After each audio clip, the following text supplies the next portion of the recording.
Ayan ang ating abangan ang ating menu ngayon. Ano kaya ang lalabas dito? Siyempre, panonoodin dito hanggang dulo. Ayan, oh. Pwedeng isa, pwedeng dalawa. Ayan. Mga Ricardo, wala ba dyan? Pero ano kaya ang lalabas natin menu ngayon? Ayan, oh. Para sa ating pananghalian, mabuhay. Oh.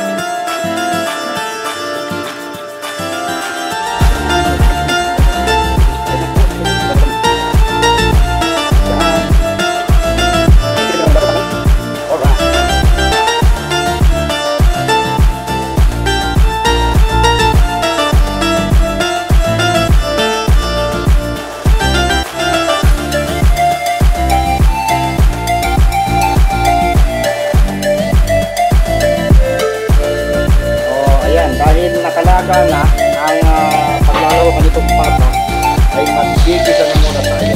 Yan o. Bago daw ilahok, kasi pwede naman lumabot yung pata ng sa paglalaga. Kaya lamang meron sa aking ibanggi. Mas maganda yung dahil unang kutsa mo. Yan, pinalangit. Pwede na yan, may kasmikas na yan. Yan, pata. Hindi agad ito malalambutin. Kaya nga lang, maganda yung sinasangkot ka muna. Nawasan ko yung pata, gawa ng hindi siya sapat dun sa kat. Hindi siya sapat dun sa sobra. Para pang-alisin ko lang sa paminta. Tapos itong asin, kunti lang din. Tanggahan na lang. At ganun din ito. Sarap na may mat.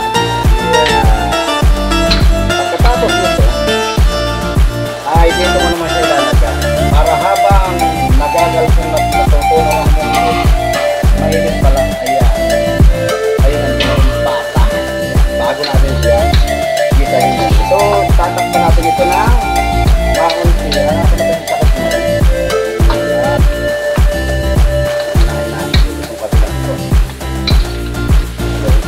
Ang pinipili ko laging panghalo ay itong kape. Ganun kasi bagay naaawa itong sa ibang nagtatagis.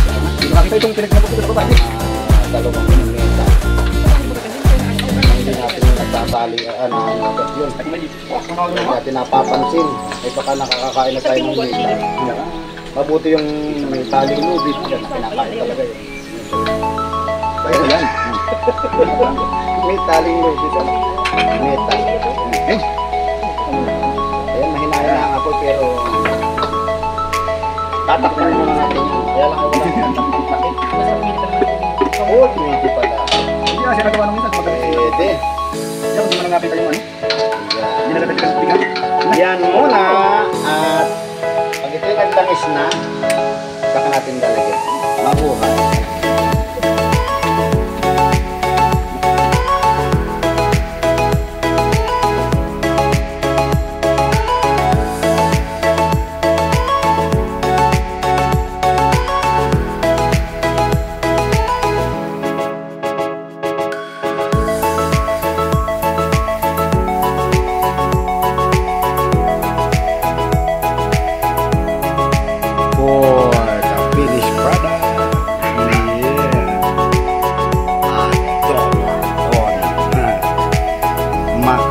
Adobo mas monggo con pata. Yeah, no.